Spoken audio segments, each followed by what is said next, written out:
Hello, everyone. Welcome to Loop and Learn's T1D speaker series.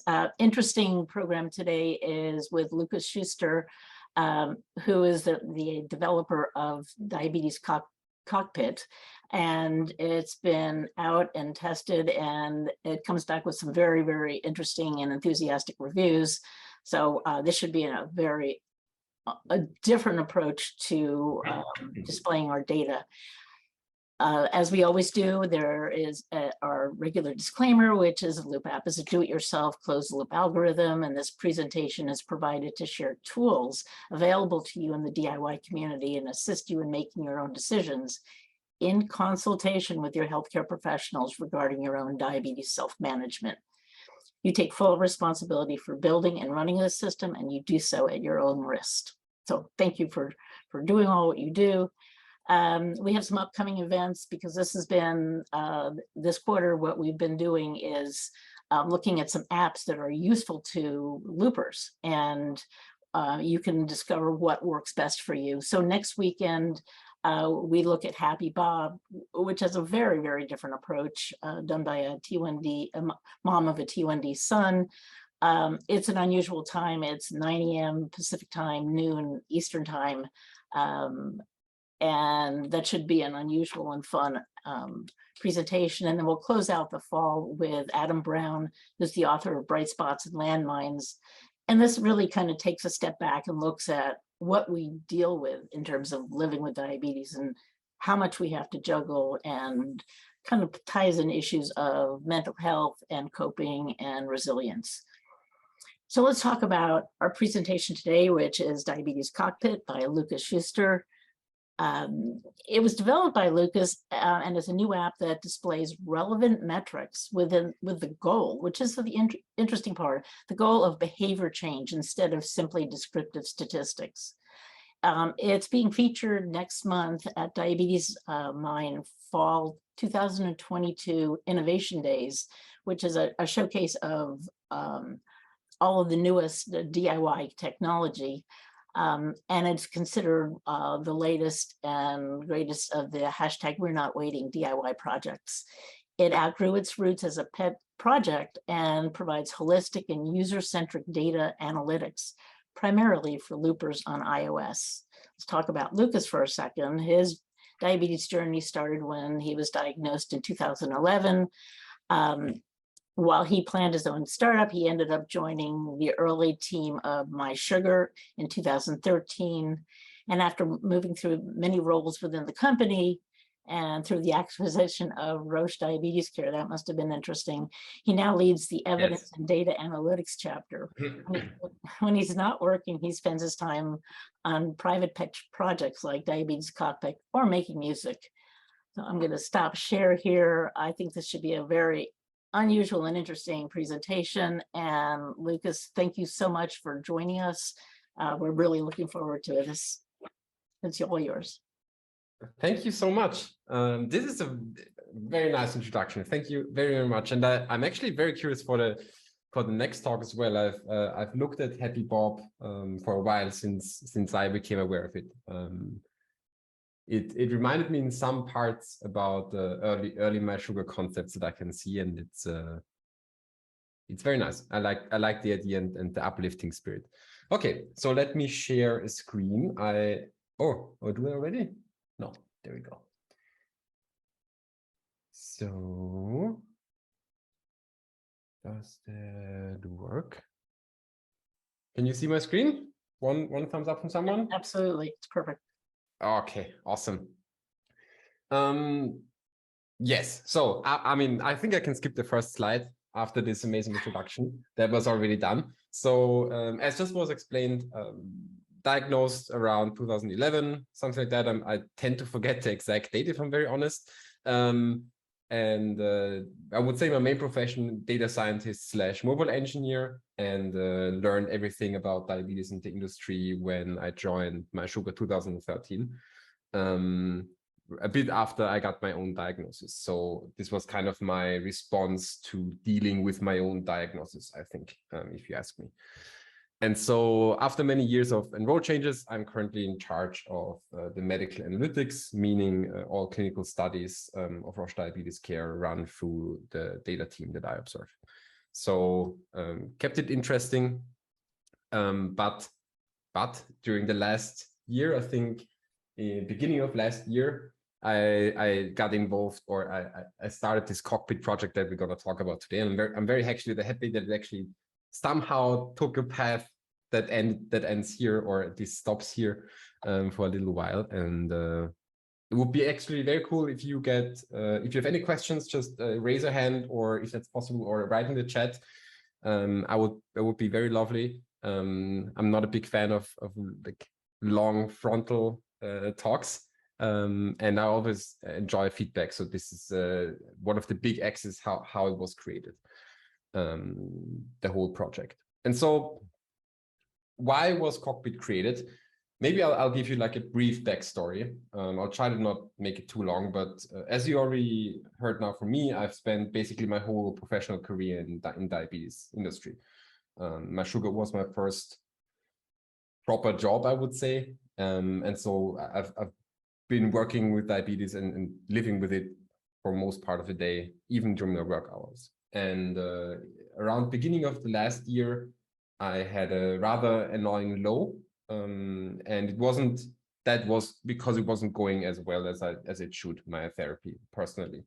My time range wasn't very good. And it sent me to the kitchen floor late at night, and it was very annoying for me. Like it was very shameful for me personally, because I was angry because I spent all my life in the industry. Like diabetes is all I ever do. Like no matter what part of time of the day, it's all I spend my time with.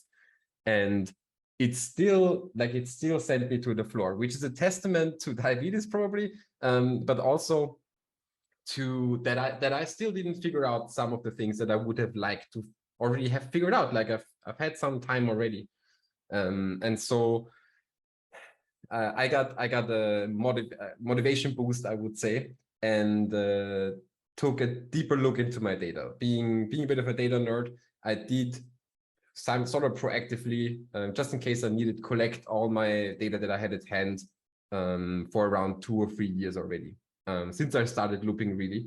And I sat down for a couple of evenings for some weeks and tried to make sense out of this. And one of the insights I had during that time was that I wasn't quite sure which behaviors actually would contribute to me having an easier life and a good therapy, a good time and range, if you want to reduce it to one metric, and which behaviors would run counter to that. So I tried to extrapolate behaviors from the data that I had, which is basically looping data plus location data plus activity data from Apple Health. So that was the easiest to grab for me. And I realized that of all the analytics apps that I've tried over the years, and obviously I don't know everything, but I think I had a good overview of the market, working in diabetes as well.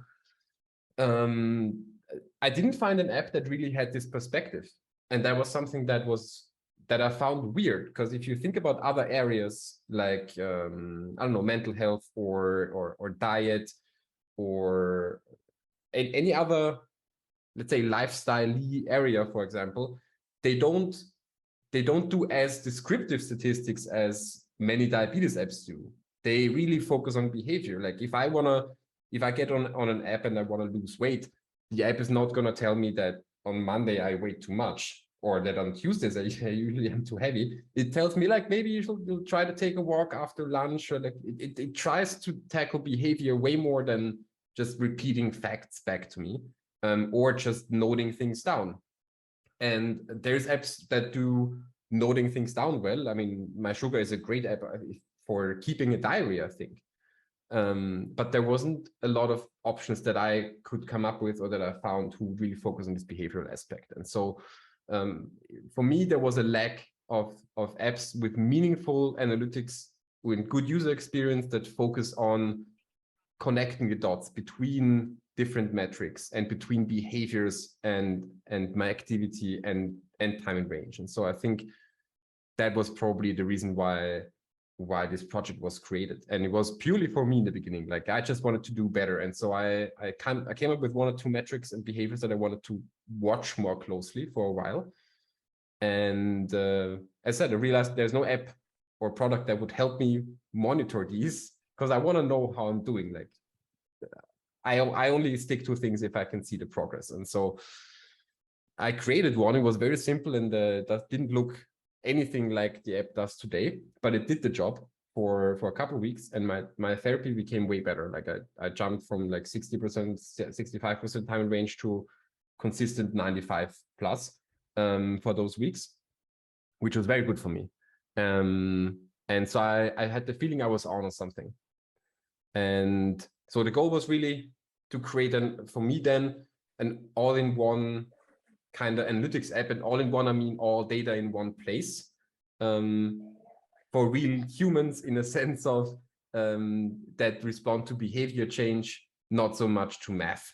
I realize it's a bit funny for the people who saw the app because there's a lot of numbers in, but I'll get to why that's still the case. It's not going to be the case all the time.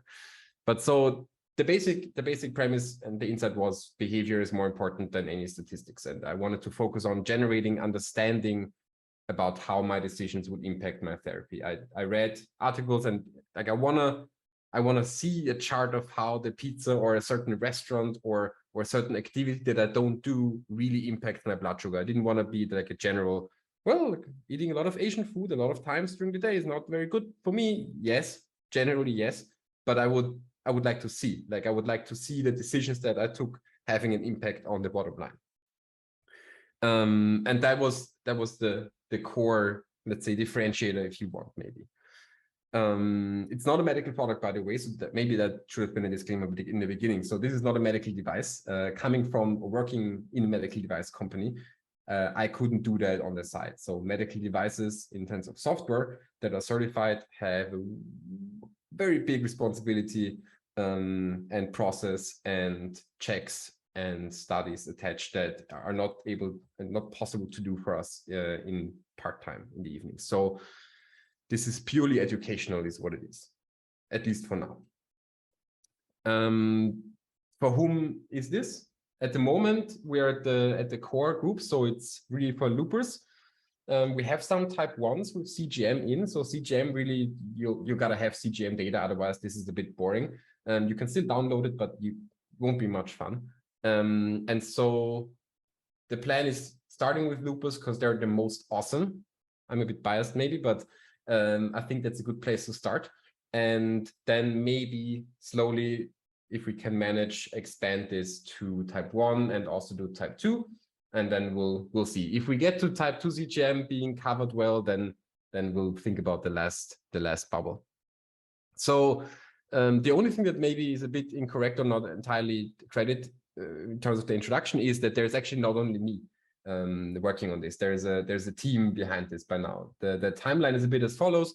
For the first year or something, I worked on this more or less alone. And the team afterwards formed when the first feedback came through and when people really seemed to like the idea. So there's Frederick, which maybe some of you know, who's one of the co-founders of mySugr and a good friend of mine that I worked with in the company. Oleg, awesome designer and user experience expert. There's Xenia, Heather, and Manuel, who also support with user research, product management, things, and development. I do a bit of everything, so I didn't give a specific area for me. But the team is necessary, this team size, to actually get to a product that also we are happy with in terms of coherence and consistency and a good feeling to it. So we actually invest quite a lot of time into trying to get it to feel good, because that was one of the beliefs I took away from my time so far at mySugr, is that this is a very important aspect. A lot of things feel too clinical and they feel too they're too dry in some sense, that it needs to be engaging, it needs to make things easy.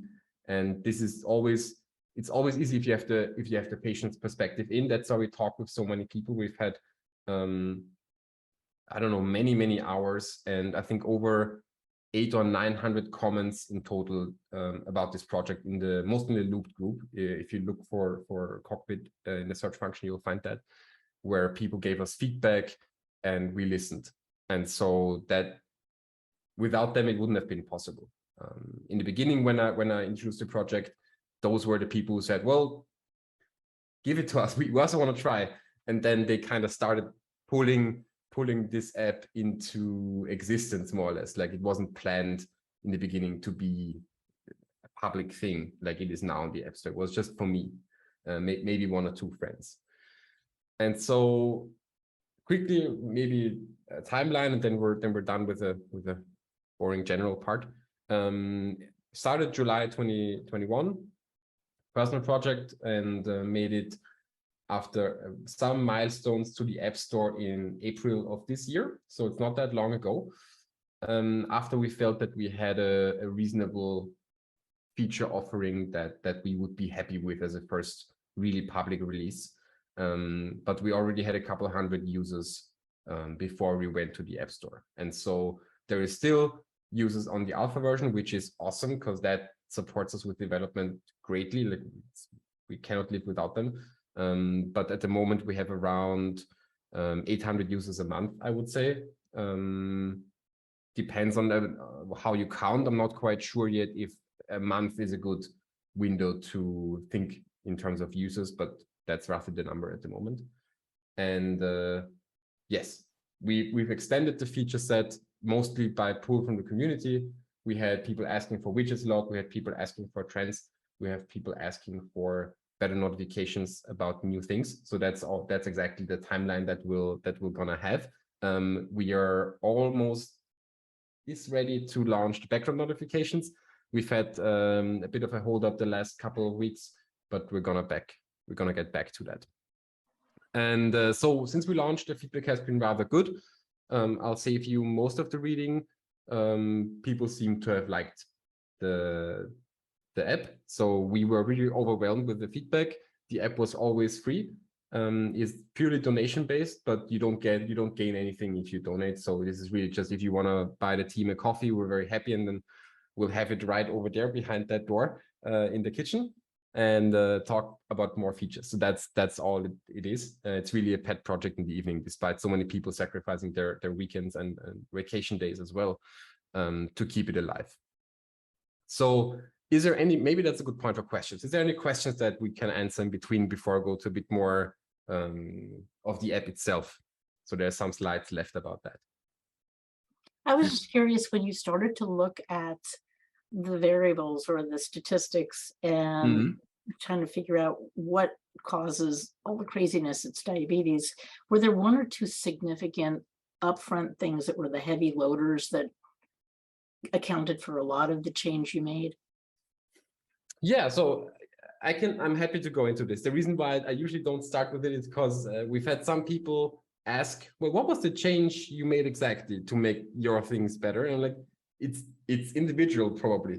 So it's not, I clearly don't recommend to just change this for everyone. But so what it was for me, I found out that I mean, it sounds probably very simple, but after I ate, when I took a 10-minute walk around the block or on the gym we have in the basement, then that would help me a lot to eliminate spikes. So that was one of the things, just a short 10-minute walk right after eating.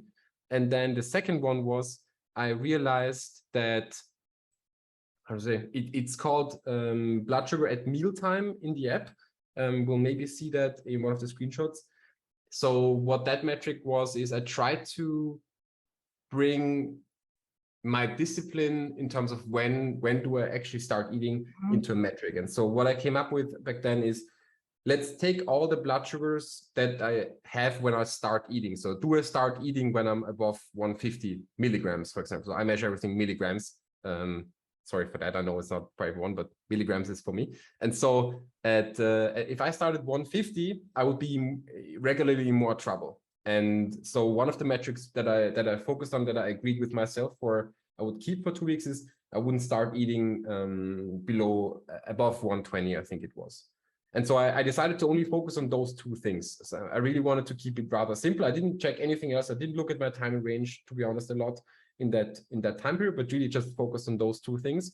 And that really made a big difference. I mean, obviously part of that is I was working on an app for working on my diabetes, so that probably had some effect too, but the effect lasted, and I can actually get the feedback of how I'm doing. So I'm still using my own app, which is a good sign for me. If I really stop using it, then I'm in a bit of a trouble, I think, at least. Thank you. I have another question for you. Because given how much you're Hey. managing it now, how do you still get lots of insights, which essentially are your own suggestions that you've integrated into the app? Yes. So that's actually the beauty that I found to be interesting is, for me personally, I get on top of things, then I'm good with my time range for quite a while, but then I get sloppy again, or I'll stop doing all the things I should do, and then things get a bit weird, or it gets like winter starts, or it gets a bit colder, that changes things up again. I mean, you probably all know this, how sensitive the therapy sometimes can be. And so everything in the app is set up to be dynamically analyzing the metrics. So it's not pre-programmed, look into steps and meal. It looks into all metrics in combination with everything and tries to find patterns that might make sense and present them. So I do still regularly get insights and use them. I don't want to go too much into nuts and bolts yet, because you'll probably talk about this, but do you actually limit the number of insights that someone sees at one time in order to not overwhelm them? Yes. Okay. The insights thing, I can talk about this a bit later if you want, and if it's too long, someone just wave at me, and then I'll cut this short. Yeah, that's fine. Yeah, there's quite some let's say challenges you'll run into, in my perspective, when you try to bring insights into the app, as we did. That's why it was the last thing to do, because there is quite some things you need to weed out and limit, and you also need to cut out the obvious ones, like I don't know, you shouldn't correlate like a bad mean, like a high mean glucose that correlates with a low time in range. It's kind of obvious. Yeah. So that's not a really meaningful insight to generate to someone. And so maybe for now it's enough to say that, for example, one of the rules is that for all of these insights in the insight tab that we're going to look at in a second, is that it's always a behavior, or something that I would consider more of a behavior and a metric. So you'll never find A1C correlated to standard deviation or to mean, which would be obvious correlation, for example. But that doesn't make any sense, because even if you say, okay, I can see my A1C is not good, and it seems to be connected to my standard deviation, I don't know what to do with this information. Like, I can't willingly lower my standard deviation. It's not a behavior. And so I wouldn't, like, if that would come up, and I think it does come up almost every analysis cycle, we'll cut it out, because it's not actionable in the end. It's not for humans. This is a statistical information that is useless, I think, and also obvious. So there was a couple of questions. So wait, were there one or two significant stats? Okay, that was your question, I see. Would the app be able to help people to fine-tune their settings? This is something we had quite some discussions around. I would be interested to hear what you would need, actually. Like, I had some conversations.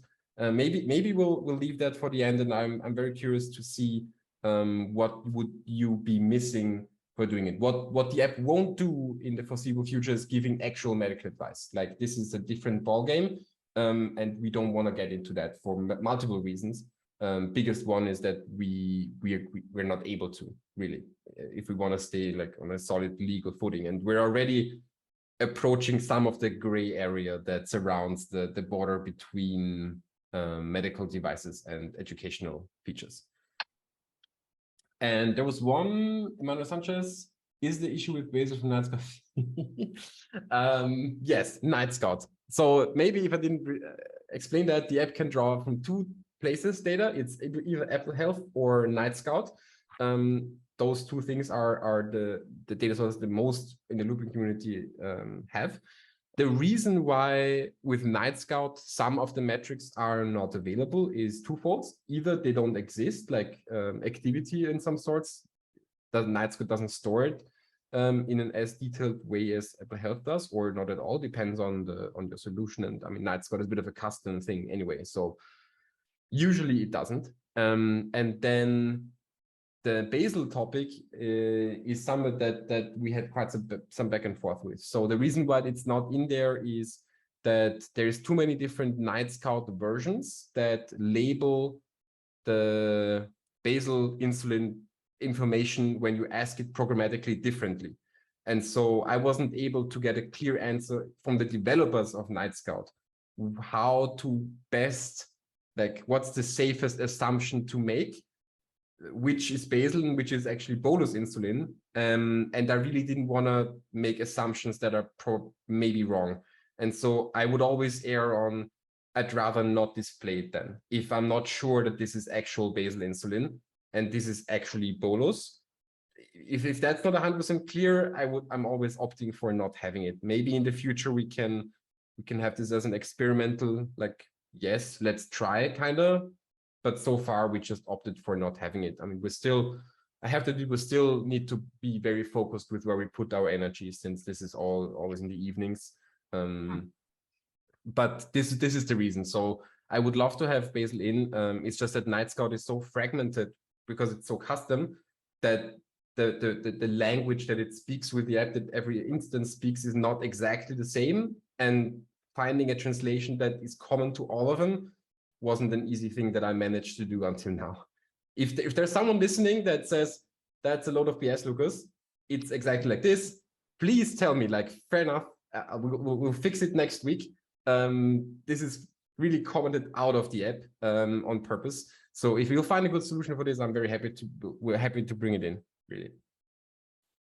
So do I recommend using Apple instead of, yes. I would recommend, if possible, to use Apple, just because there's more data types available, and it's more standardized. I mean, it's exactly the same language between Apple Health and the app on every Apple device. And so that's very easy, and you can really rely on this.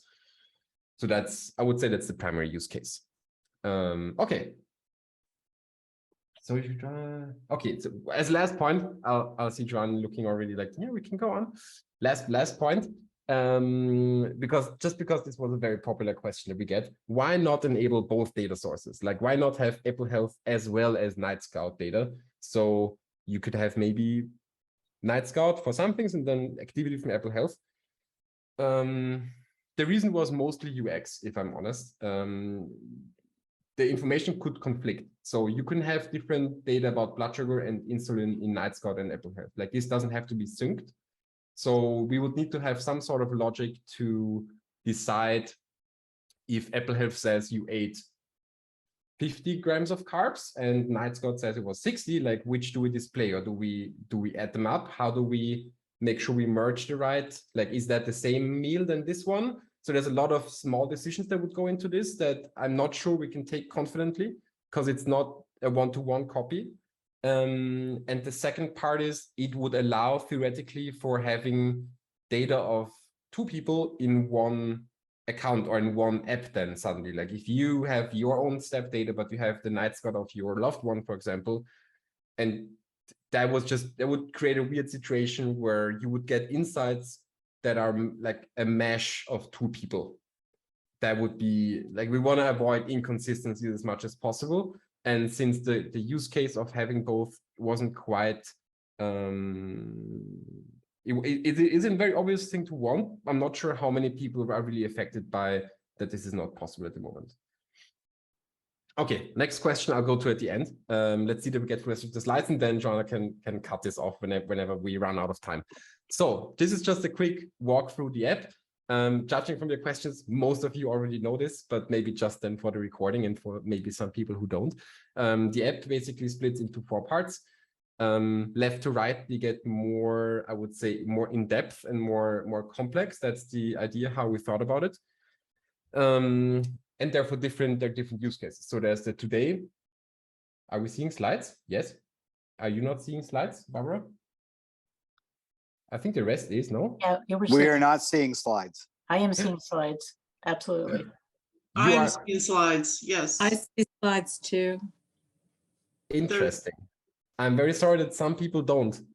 I'm not even sure if it's the majority, but I think I'm pretty sure I do share. Yes, you're sharing. absolutely. Okay. I now So- see them. They were on a different screen. Yeah. I picked a different screen. Right, and the slides are showing on the YouTube Okay. video, so I think that's good. All right. Okay. Cool. I see them on the Zoom screen, so they're showing there too. Okay. Cool. Yeah. Thank you for the feedback and for confirming. So there's different use cases that we thought of. The first one is just a daily check-in, like, am I doing okay? That was always my question. Like, how's the day currently going? And so this is the first one. It's called the Today screen. It's just some basic key metrics that at the moment you cannot configure, but maybe in the future you can pick what you will see here. And we chose like the very basics. I think that is everything you need at a glance, made for looking at it once or twice a day. Then you have the next one, which is the most in-depth, in detail view that we have. So it's called metrics. So you can look at different metrics that you can monitor and that you can inspect around insulin, carbs, glucose, activity, all those things. If you tap on those, so those are tappable, then you get a bit of more information, detail, and you can set a range that you would like it to be in, so that you can also, if you say, okay, well, I want my, I don't know, I want my my steps always be between 5,000 and 6,000 every day, or at least 6,000, you can set a range, and then there's going to be a small indicator that's gonna give you, like, at a glance, are you with this metric where you want to be? So this is more if you really want to dig into this in detail, and you can look at this in every conceivable period between 3 days and 90 days. The reason why it's not 120 days or 360 days is just at the moment, it's a performance question. If that is really requested and needed, we can do that. At the moment, it ends at 90 days, but it's more or less, if there's a consensus in the community that it needs to be 120, we can add that. It's not a big problem, but so far that hasn't come up, so we are rather happy with this. There's also the yesterday thing on top, which is funny that I added that because I found myself when I used the app, when I started using the app, I found myself in the morning going like, okay, what was the day yesterday like? Like, did I do good on the stuff I wanted to do well yesterday? And so this is kind of a small screen that shows like some key metrics and the biggest differences to the day before yesterday. So what changed yesterday most? So that's how also you can access that. But this will come up the first time you open the app on any day anyway. Then we have trends, which is a bit inspired by Apple Health, I would say. If you go to your Apple Health app, there is some trends as well there. And I found that I always look at them and I found them very useful, but they aren't diabetes specific.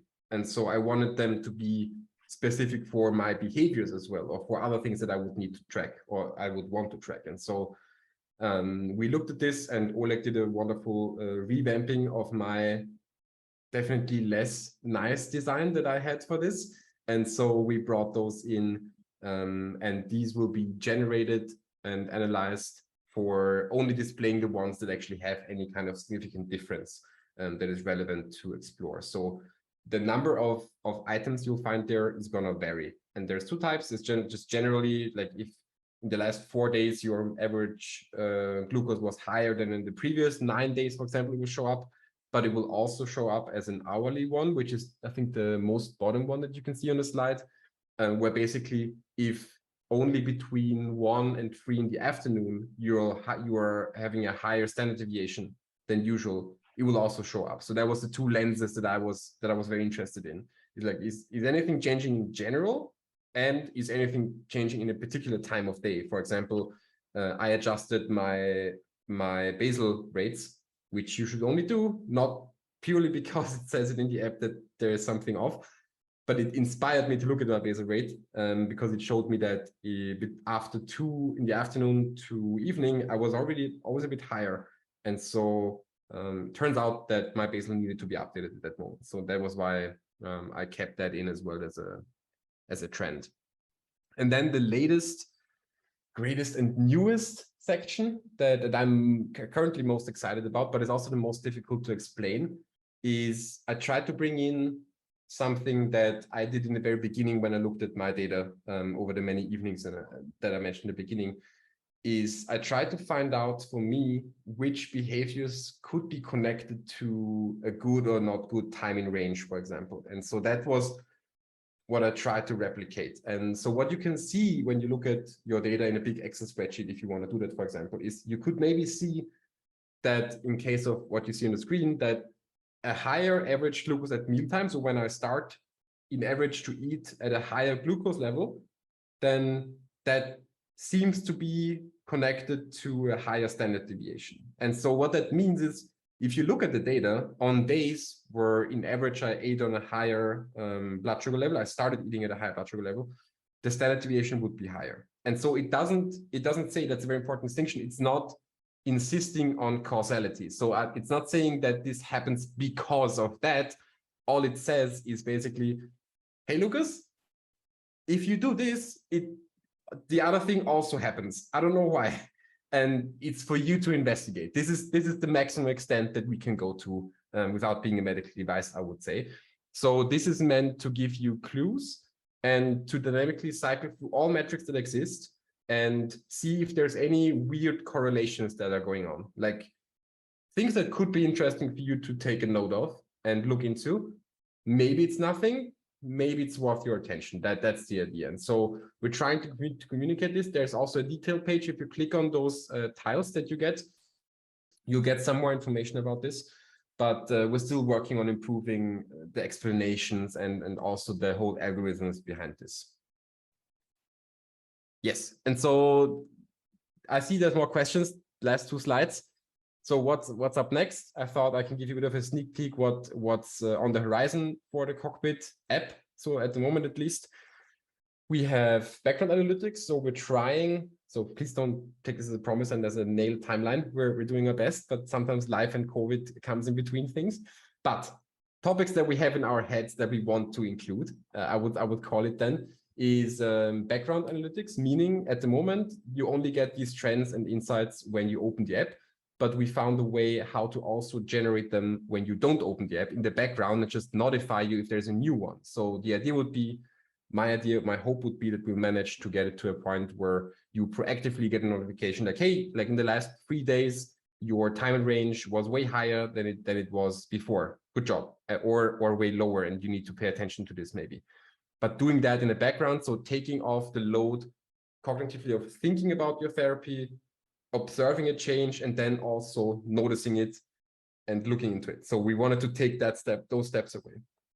As I mentioned in the beginning, backend and follow function. This is much requested. I'm not sure if the recording was already running when I explained this, but at the moment, Cockpit app doesn't save any data whatsoever. So we don't collect anything from anyone.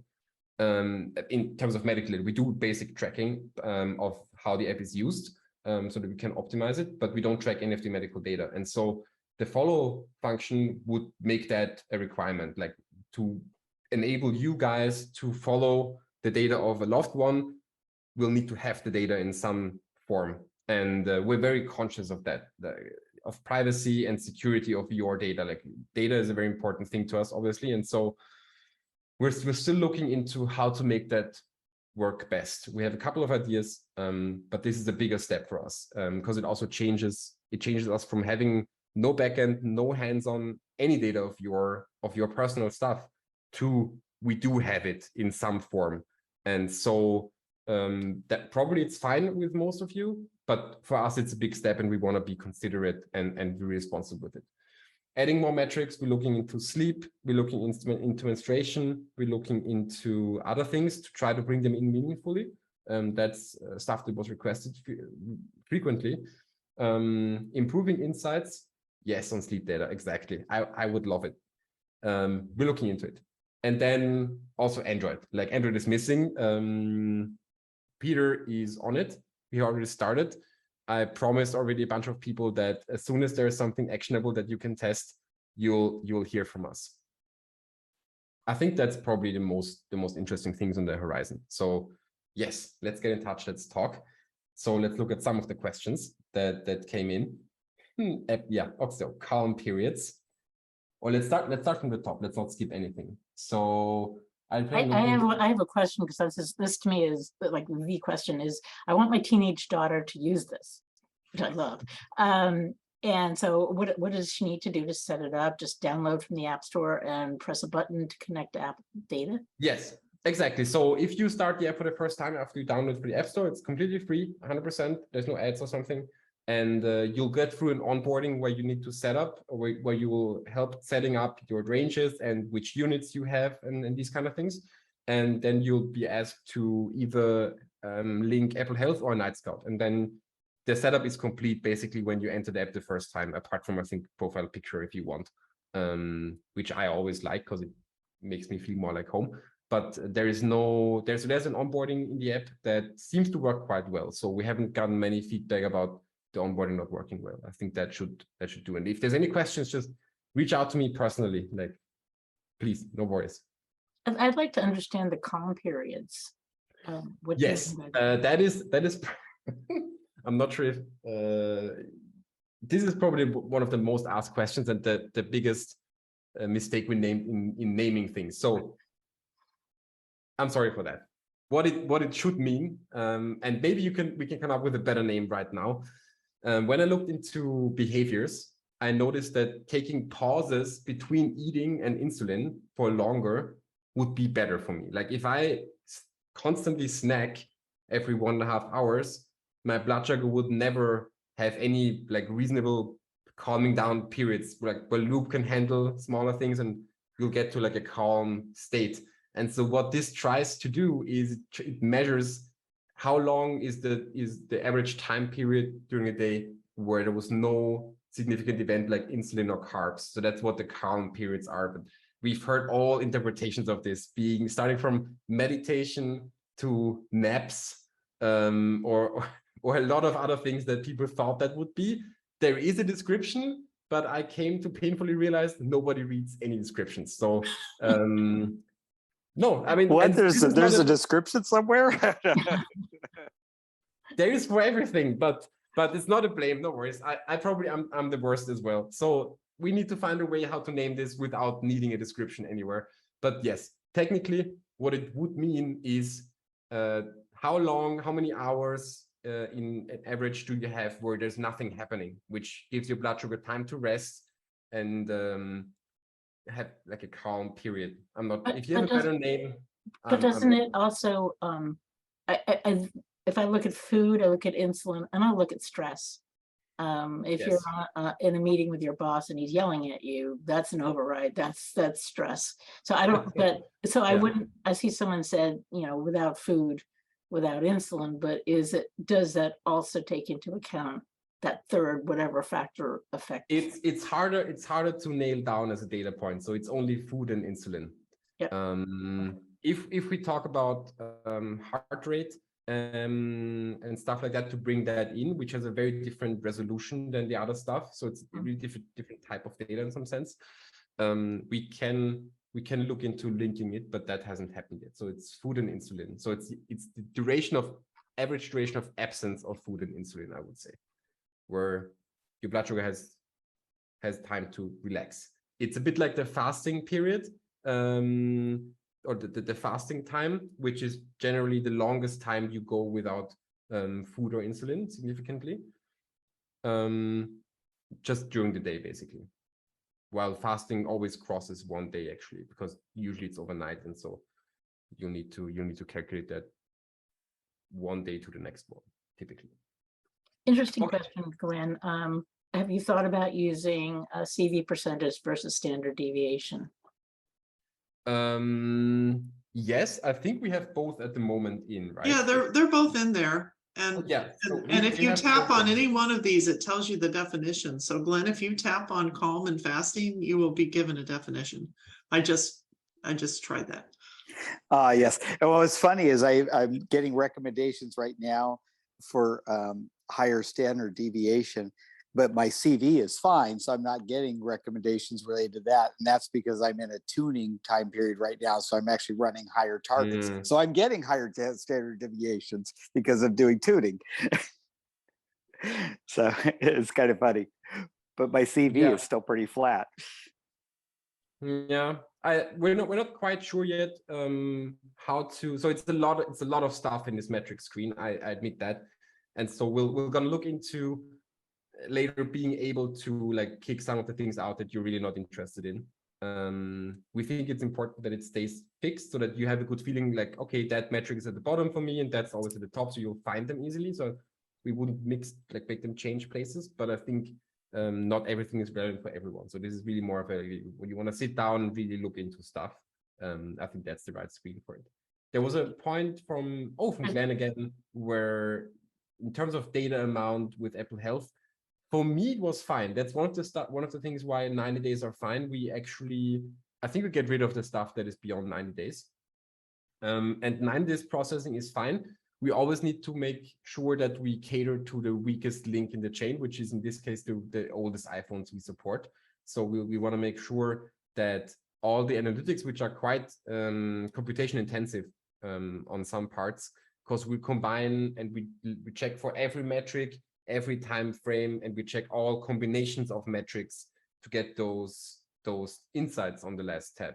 And so that's quite some calculations, and we need to make sure that everything runs on all devices with all data amounts. So 90 days seems to be fine at the moment, but if we want to extend this, then we'll need to watch and be careful that we don't like make the experience worse for some people. We wouldn't want to do that then. So from the YouTube channel, for insights, is it possible to reverse calculate carb ratios for breakfast, lunch, and dinner? Technically, probably yes. Where the ice would just be very thin that we would walk in terms of medical advice.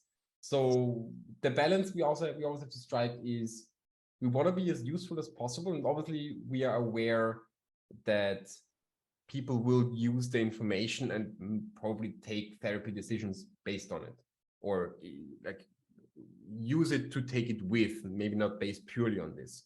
But we really want to make sure that you don't take any blind decisions. This like cockpit cannot do causal analysis, at least for the foreseeable future. So you'll have to find out why things are. We can basically only tell you how and what things are, but not why and how to solve it. And so we refrain currently from providing stuff like where we think basal is too high, maybe, because we could look into this. Like if we look at data, we could try to do that, but we don't for the reason of some steps of the way we particularly want to leave to the end user, to the person with diabetes.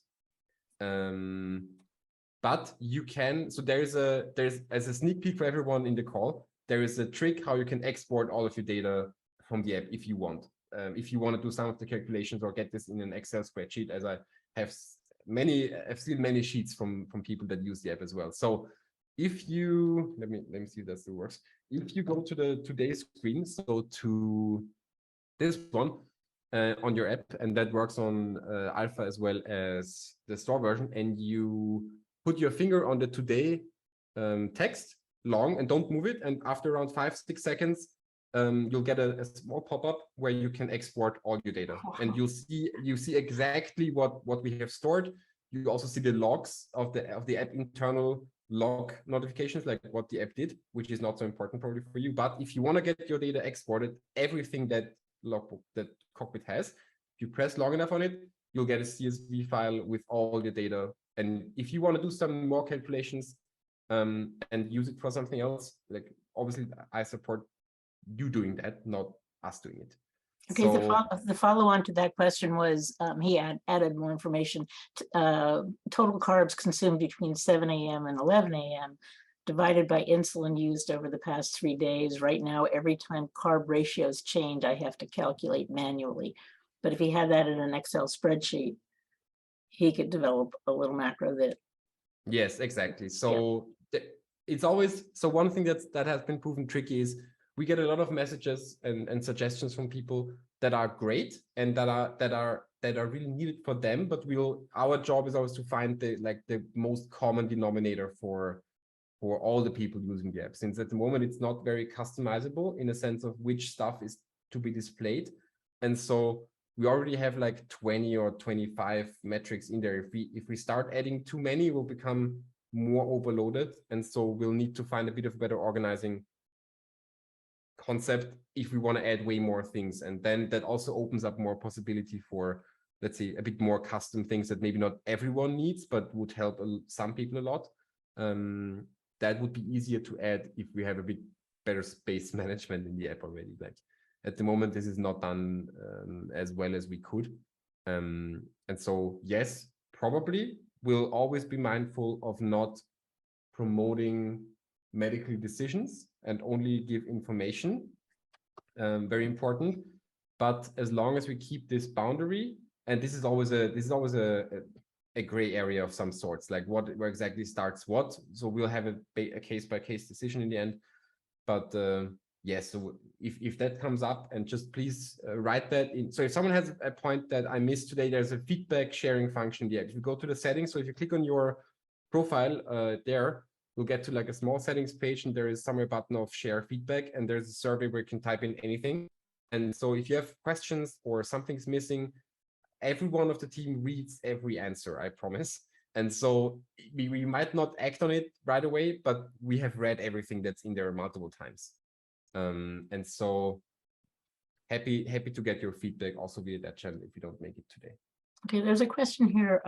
The upper and lower target are not the correction range and loop, but the larger acceptable range, which is 70 to 180. I don't know if there's a question on this, or it's a correct assumption, yes. Okay. And so there's a range that you can set. There's two ranges. One is in the settings, which you get to when you click on this profile icon on the today's screen, which is the general settings for where is your time in, like what is the up and lower target for your in range for that definition. That's in the settings. There is a second ranges that you can set for every metric individually where you would want it to be. And this is only available through this screen here. So you can set ranges for insulin, percent of words insulin, basal, for everything that's here. You can set personal boundaries but they are just for displaying. They're not for calculations. Got it. Okay, and then we're going to do a little bit higher questions. Will Android version of the app work with Google Fit? We're looking into this at the moment. So what I can share that I know, Google, first they're working on improving the whole health data situation on Android. At the last Google I/O, they announced already that they're gonna invest more into this. And there's bits and pieces of hints that they're gonna do that in the next year, I would say. There's one distinction between Google and Apple Health that I'm aware of, at least the last time I checked. Google is specifically in their terms branding or typing the data that is in Google Fit as lifestyle data, not as health data, which Apple doesn't do. So, for example, that discredits it from some things legally. I think that's why they have classified it as such. And so what we need to see is if all data types you would like to have in are actually available via Google Fit. There's definitely gonna be an Android version. I can basically promise you that. Not a time frame, but yes, there is gonna be one. If it's gonna have all the metrics, I'm not sure. We'll take and we'll make happen what we can, I would say. Yeah. Okay, there's a question here on the settings screen. What is the app improvement and local storage? What does that mean? Yes, so that's also a good candidate for being kicked out at some point. The app does cache your data just on the device for performance reasons, so that not every time you open it up, that it loads all 90 days in, but just what it has missed since the last time you opened the app up, just so that you get to your statistics and charts sooner. But this is not uploaded anywhere. If there's a rare case where, for example, someone logged a bunch of food and then went back 4 days later and deleted it out of Apple Health again, in some cases, it's not updated properly because we don't reload everything every time all 90 days. And so what the button does basically is it deletes the whole database that is cached and makes the app reload everything. So this is sometimes something that that we use in support when there's someone has a problem, we'll recommend, hey, have you tried kind of resetting the local database or clearing this so that the app loads everything fresh. But in most cases, you will not need that. So this is only a tool to enable us to cater to problems quicker. Good. Okay, we'll do 2 more questions. One is from Kim, who wants her teenage daughter to use this. I assume Apple Health doesn't differentiate auto boluses from food, user entered bolus. I'm wondering if this impacts your recommendations at all. That's an excellent question, Kim. Yes, it doesn't. So it differentiates basal and bolus, but it doesn't split between auto bolus and like a conscious typed in bolus via loop or the pump. I'm 95% sure that's correct. So loop gives Apple have some it's called meta information, so some additional small pieces of information that is stored with the data point. Maybe I can recheck if loop does that. If it doesn't, we can actually talk about this in the loop group. Yeah, I can show it in a second. We can talk about this in the loop group, and we can make loop differentiate between those 2 things, and then we can actually have that differentiation as well in the cockpit app. So that depends really what the loop app is doing. The tool is music, so it's play, pause, stop, and record. There's a bunch of music things that are not tidied up in the background for recording, and like sound panels on the wall. That's the thing that if I'm not on cockpit or on mySugr things, then or Roche things, then that's that. Okay, one more question, a serious question is about the regulatory agencies in the EU. Yes. How are you viewed, and is there any issue that you're finding? No, so at the moment, I mean, wait, is this related to cockpit or to the regulatory agencies in general in the EU? Because I guess it's related to cockpit, and so in that case, no, we're really making sure and consulting people that know way better than me where the line would be in terms of medical device and medical advice, and we really don't want to cross this. So at the moment, there's no topic there because we really carefully avoid breaching that border, so to speak. If we ever have more time to invest into this, should we? That might be in the future, but like having an actual medical product is a lot of work. And then you have to work with the regulatory bodies, you have to do studies and clinical proofs and a lot of other things that I know from the rest of my day. But this is not possible for an evening vacation project. There's no way we can do this. Well, thank you so much. I'm going to make 2 quick announcements to bump into your time. Sure. Tomorrow night, Loop and Learn is hosting a Loop Dev build party. Since Loop 3.0 is not out yet, we will do a Loop Dev build, and it's 5 p.m. Pacific time, 8 p.m. Eastern time, and whatever it is in Europe. It will not be recorded. But if you have interest, it is posted on the Loop and Learn Facebook group. Secondly, we are trying to build our database of Loop accepting and Loop knowledgeable endocrinologists and healthcare teams. We've been posting it as widely as we can. If you have a medical team that actually works with you on Loop, understands it, or at least allows you to Loop, and you feel comfortable, please share that information. That's one of the first questions we get is, do you have a Loop friendly or Loop knowledgeable doctor? So if you have any information, we would love to know what that is, and it's an easy form. You can just enter that. And let me look back in here from Kim. Thank you so much, Lucas. I'm excited for my daughter to try this. You're getting lots of thanks. And this has been outstanding. Thank you so much. I'm very pleased. Thank you. And thanks for making this a conversation rather than me only blabbing away. That's way better. I think you'll find that several people downloaded while you were speaking. And there was a question about whether it will be available in the App Store in the Ukraine. Don't know if you have that information. Yeah, so I'm not quite sure. So on the regular Apple App Store that exists, we just check everywhere. So there's no limitations to my knowledge.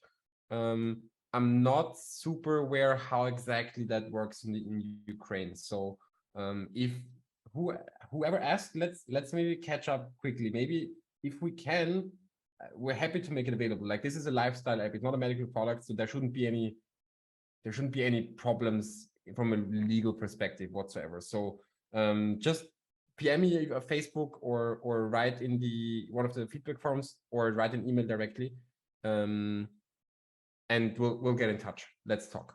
I don't know by heart, to be honest.